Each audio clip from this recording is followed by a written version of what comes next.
ಬಸಟಿಕೊಪ್ಪಲಿನಲ್ಲಿ short circuit ಅವಘಡ ಸಂಭವಿಸಿದೆ. ಬೆಂಕಿಯ ನರ್ತನಕ್ಕೆ ಹಾಲಿನ ಡೈರಿ ಸುಟ್ಟು ಕರಕಲಾಗಿರುವಂತಹ ಘಟನೆ ನಡೆದಿದೆ. 5 ಲಕ್ಷಕ್ಕೂ ಅಧಿಕ ನಷ್ಟ ಡೈರಿ ಸಂಪೂರ್ಣವಾಗಿ ಭಸ್ಮ ಆಗಿರೋದ್ರಿಂದ ಆಗಿರುವಂತದ್ದು. ಅಗ್ನಿ ಅವಘಡದಲ್ಲಿ ಡೈರಿ ಒಳಗಿದ್ದಂತ ನಂದಿನಿ ಹಾಲು, ಮೊಸರು, ಬೆಣ್ಣೆ, ವಾಟರ್ ಬಾಟಲ್, ಕೂಲ್ ಡ್ರಿಂಕ್ಸ್ ಸೇರಿದಂತೆ ವಿವಿಧ ಹಾಲಿನ ಉತ್ಪನ್ನಗಳು ಬೆಂಕಿಗೆ ಆಹುತಿಯಾಗಿದೆ.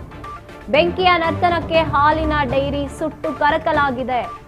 5 ಲಕ್ಷಕ್ಕೂ ಹೆಚ್ಚು ನಷ್ಟ ಆಗಿರುವಂತದ್ದು. ಸಂಪೂರ್ಣವಾಗಿ ಸುಟ್ಟು ಭಸ್ಮ ಆಗಿದೆ. ಬಸಟಿಕೊಪ್ಪಲಿನಲ್ಲಿ ಶಾರ್ಟ್ ಸರ್ಕ್ಯೂಟ್ ಆಗಿರುವಂತಹ ಕಾರಣಕ್ಕೆ ಈ ಒಂದು ಘಟನೆ ನಡೆದಿರುವಂತದ್ದು. ಬೆಂಕಿಯ ನರ್ತನಕ್ಕೆ ಇಡೀ ಹಾಲಿನ ಡೈರಿನೇ ಸುಟ್ಟು ಕರಕಲಾಗಿ ಭಸ್ಮವಾಗಿ ಹೋಗಿದೆ. 5 ಲಕ್ಷಕ್ಕೂ ಹೆಚ್ಚು ರೂಪಾಯಿ ನಷ್ಟ ಆಗಿದೆ.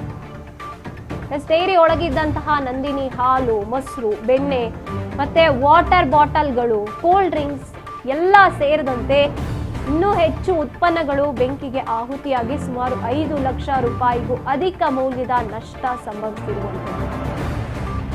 ಇನ್ನು ಬೆಂಕಿ ಕಾಣಿಸಿಕೊಂಡಂತಹ ತಕ್ಷಣ ಸ್ಥಳೀಯರು ಅಗ್ನಿಶಾಮಕ ದಳಕ್ಕೆ ಮಾಹಿತಿಯನ್ನ ನೀಡಿರ್ತಾರೆ. ಸಿಬ್ಬಂದಿ ಸ್ಥಳಕ್ಕೆ ಧಾವಿಸಿ ಬೆಂಕಿಯನ್ನ ನಿಯಂತ್ರಿಸೋಕೆ ಕೂಡ ಮುಂದಾಗ್ತಾರೆ. ಆದ್ರೆ ಅಷ್ಟರೊಳಗೆ ಮಳಿಗೆಯೊಳಗಿನ ವಸ್ತುಗಳು ಸಂಪೂರ್ಣವಾಗಿ ಸುಟ್ಟು ಕರಕಲಾಗಿ ಹೋಗಿದ್ವು. ಘಟನೆಯಲ್ಲಿ ಯಾವುದೇ ಪ್ರಾಣಹಾನಿ ಸಂಭವಿಸಿಲ್ಲ. ಬೆಂಕಿ ಅವಘಡಕ್ಕೆ ನಿಖರ ಕಾರಣ ಕೂಡ ಪತ್ತೆ ಹಚ್ಚುವಂತಹ ನಿಟ್ಟಿನಲ್ಲಿ ಪೊಲೀಸರು ಹಾಗೇನೆ ಅಗ್ನಿಶಾಮಕ ಇಲಾಖೆ ತನಿಖೆಯನ್ನ ನಡೆಸ್ತಾ ಇದೆ. ಇನ್ನು ಈ ಕುರಿತು ನಂದಿನಿ ಮಿಲ್ಕ್ ಪಾರ್ಲರ್ ಮಾಲೀಕ ಚಿರಂತ್ ಮಾಧ್ಯಮದೊಂದಿಗೆ ಅವರು ಮಾತನಾಡ್ತಾರೆ. ಗುರುವಾರ ಸಂಜೆ 7 ಗಂಟೆ ಹಿಂದೆ ಈ ಪ್ರದೇಶದಲ್ಲಿ ವಿದ್ಯುತ್ ಸರಬರಾಜು ಏರಿಳಿತ ಆಗ್ತಾ ಇತ್ತು. ರಾತ್ರಿ 10:30ಕ್ಕೆ ಮಳಿಗೆಯನ್ನ ಮುಚ್ಚಿ ಹೋಗಿದ್ದೆ. ಮಧ್ಯರಾತ್ರಿ ಸುಮಾರು 12:30 ವೇಳೆಗೆ ಮಳಿಗೆಯೊಳಗೆ ಬೆಂಕಿ ಕಾಣಿಸಿಕೊಂಡಿದ್ದು, ಬಳಿಕ 1:30 ವೇಳೆಗೆ ನಮಗೆ ಮಾಹಿತಿ ಬಂದಿದೆ ಅಂತ ಅವರು ತಿಳಿಸ್ತಾರೆ. ಇನ್ನು ಸ್ಥಳಕ್ಕೆ ಆಗಮಿಸುವಷ್ಟರಲ್ಲಿ ಅಗ್ನಿಶಾಮಕ ದಳ ಹಾಗೇನೆ ಪೊಲೀಸ್ ಸಿಬ್ಬಂದಿ ಕಾರ್ಯಾಚರಣೆಯನ್ನ ನಡೆಸ್ತಿದ್ರು ಅಂತ ಕೂಡ ಅವರು ತಿಳಿಸಿದ್ದಾರೆ. ರಾತ್ರಿ ಒಂದು 12:30ವರೆಯಲ್ಲಿ ಶಾರ್ಟ್ ಸರ್ಕ್ಯೂಟ್ ಆಗಿದೆ. ವಿದ್ಯುತ್ ಅವಘಡ ಆಗಿದೆ. ನೈಟು ತುಂಬ ಒಂದು 7 ಗಂಟೆ 8 ಗಂಟೆಲೆಲ್ಲ ತುಂಬ ಕರೆಂಟ್ ಹೋಗಿ ಬರೋದು ಎಲ್ಲ ಆಗ್ತಾ ಇತ್ತಂತೆ ಈ ಏರಿಯಾದಲ್ಲಿ.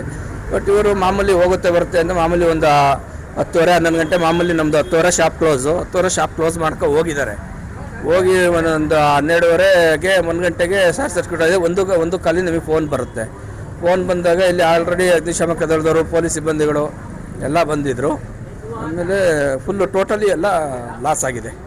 ಡಿಫ್ಯೂಸರ್ಗಳಿದ್ದು, ಆಮೇಲೆ ಎಲ್ಲ ಐಟಮ್ಸ್ಗಳಿದ್ದು, ನಂದಿನಿ ತುಪ್ಪ, ಬೆಣ್ಣೆ ಎಲ್ಲ ಅಂಗಡಿ ಇವೆಲ್ಲ ಥಿಂಗ್ಸ್ ಎಲ್ಲ ಹೋಗಿದ್ದಾವೆ. ಅಂದಾಜು ಒಂದು 8 ಲಕ್ಷದವರೆಗೂ ಹಾನಿಯಾಗಿದೆ. ಇದು 5 ವರ್ಷ ಆಯಿತು ಟೋಟಲ್ ಈ ಸರ್ಕಲಲ್ಲಿ ಓಪನ್ ಮಾಡಿ. ರಾತ್ರಿ ಒಂದು 12:30ವರೆಯಲ್ಲಿ ಶಾರ್ಟ್ ಸರ್ಕ್ಯೂಟ್ ಆಗಿದೆ. ವಿದ್ಯುತ್ ಅವಘಡ ಆಗಿದೆ. ನೈಟು ತುಂಬ ಒಂದು 7 ಗಂಟೆ 8 ಗಂಟೆಲೆಲ್ಲ ತುಂಬ ಕರೆಂಟ್ ಹೋಗಿ ಬರೋದು ಎಲ್ಲ ಆಗ್ತಾ ಇತ್ತಂತೆ ಈ ಏರಿಯಾದಲ್ಲಿ. ಬಟ್ ಇವರು ಮಾಮೂಲಿ ಹೋಗುತ್ತೆ ಬರುತ್ತೆ ಅಂದರೆ ಮಾಮೂಲಿ ಒಂದು 10:30 11 ಗಂಟೆ ಮಾಮೂಲಿ ನಮ್ಮದು 10:30 ಶಾಪ್ ಕ್ಲೋಸ್ ಮಾಡ್ಕೊ ಹೋಗಿದ್ದಾರೆ. ಹೋಗಿ ಒಂದು 12:30ಗೆ 1 ಗಂಟೆಗೆ ಶಾರ್ಟ್ ಸರ್ಕ್ಯೂಟ್ ಆಗಿದೆ. ಒಂದು ಕಾಲಿ ನಮಗೆ ಫೋನ್ ಬರುತ್ತೆ. ಫೋನ್ ಬಂದಾಗ ಇಲ್ಲಿ ಆಲ್ರೆಡಿ ಅಗ್ನಿಶಾಮಕ ದಳದವರು, ಪೊಲೀಸ್ ಸಿಬ್ಬಂದಿಗಳು ಎಲ್ಲ ಬಂದಿದ್ದರು. ಆಮೇಲೆ ಫುಲ್ಲು ಟೋಟಲಿ ಎಲ್ಲ ಲಾಸ್ ಆಗಿದೆ. ಡಿಫ್ಯೂಸರ್ಗಳಿದ್ದು, ಆಮೇಲೆ ಎಲ್ಲ ಐಟಮ್ಸ್ಗಳಿದ್ದು, ನಂದಿನಿ ತುಪ್ಪ, ಬೆಣ್ಣೆ ಎಲ್ಲ ಅಂಗಡಿ ಇವೆಲ್ಲ ಥಿಂಗ್ಸ್ ಎಲ್ಲ ಹೋಗಿದ್ದಾವೆ. ಅಂದಾಜು ಒಂದು 8 ಲಕ್ಷದವರೆಗೂ ಹಾನಿಯಾಗಿದೆ. ಇದು 5 ವರ್ಷ ಆಯಿತು ಟೋಟಲ್ ಈ ಸರ್ಕಲಲ್ಲಿ ಓಪನ್ ಮಾಡಿ. ರಾತ್ರಿ ಒಂದು 12:30ವರೆಯಲ್ಲಿ ಶಾರ್ಟ್ ಸರ್ಕ್ಯೂಟ್ ಆಗಿದೆ. ವಿದ್ಯುತ್ ಅವಘಡ ಆಗಿದೆ.